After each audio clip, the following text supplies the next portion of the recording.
ఆంధ్రప్రదేశ్లో జరిగిన గతేడాది సార్వత్రిక ఎన్నికల్లో ఒక వ్యూహం పరంగా పవన్ కళ్యాణ్ గారు తన జనసేన పార్టీని నిలబెట్టి ఈరోజు ఆంధ్రప్రదేశ్ రాష్ట్ర రాజకీయాల్లో కీలకంగా వ్యవహరిస్తున్న విషయం మనకందరికీ తెలిసిందే.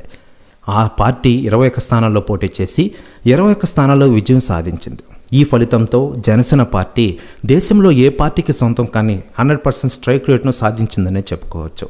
2024 ఎన్నికల్లో జనసేన పార్టీ కీలక విజయాన్ని సాధించింది. టీడీపీ, బీజేపీతో కూటమిగా కలిసి పోటీ చేసిన జనసేన రాష్ట్ర వ్యాప్తంగా అనేక స్థానాల్లో ప్రభావం చూపించిందని చెప్పుకోవచ్చు. ఈ కూటమి వ్యూహాత్మకంగా పనిచేయడంతో జనసేనకు ఎక్కువ శాతం ప్రజా మద్దతు లభించిందని చెప్పుకోవచ్చు. మరోవైపు పవన్ కళ్యాణ్ గారు స్థాపించిన జనసేన పార్టీ 12వ ఆవిర్భావ సభను ఇటీవలే పిఠాపురం నిర్వహించారు. ఈ సభపై ఇప్పటికే సెలబ్రిటీలు, రాజకీయ నాయకులు స్పందిస్తూ ఉండగా తాజాగా తెలంగాణ డిప్యూటీ సీఎం బట్టి విక్రమార్క గారు స్పందించారట. అని మాట్లాడుతూ ఆంధ్రప్రదేశ్ రాష్ట్ర ఉప ముఖ్యమంత్రి హోదాలో ప్రజలకు సేవలు అందిస్తున్నారు ఆంధ్రప్రదేశ్ రాష్ట్ర డిప్యూటీ సీఎం మన పవన్ కళ్యాణ్ గారు.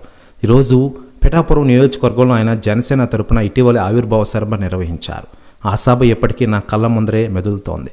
ఆయన మాట్లాడిన ప్రతి మాట బాగా వైరల్ అవుతోంది. పాలిటిక్స్ అందరూ చేస్తారు, కానీ ప్రజల గుండెల్లో ఉండే ఒకే ఒక నాయకుడు పవన్ కళ్యాణ్. పిఠాపురం సభ అదిరింది అంటూ సంచలన వ్యాఖ్యలు చేశారట తెలంగాణ డిప్యూటీ సీఎం బట్టి విక్రమార్క గారు. ప్రస్తుతం వ్యాఖ్యలు వైరల్ అవుతున్నాయి టోటల్ ఆంధ్రప్రదేశ్ రాష్ట్ర రాజకీయాలు.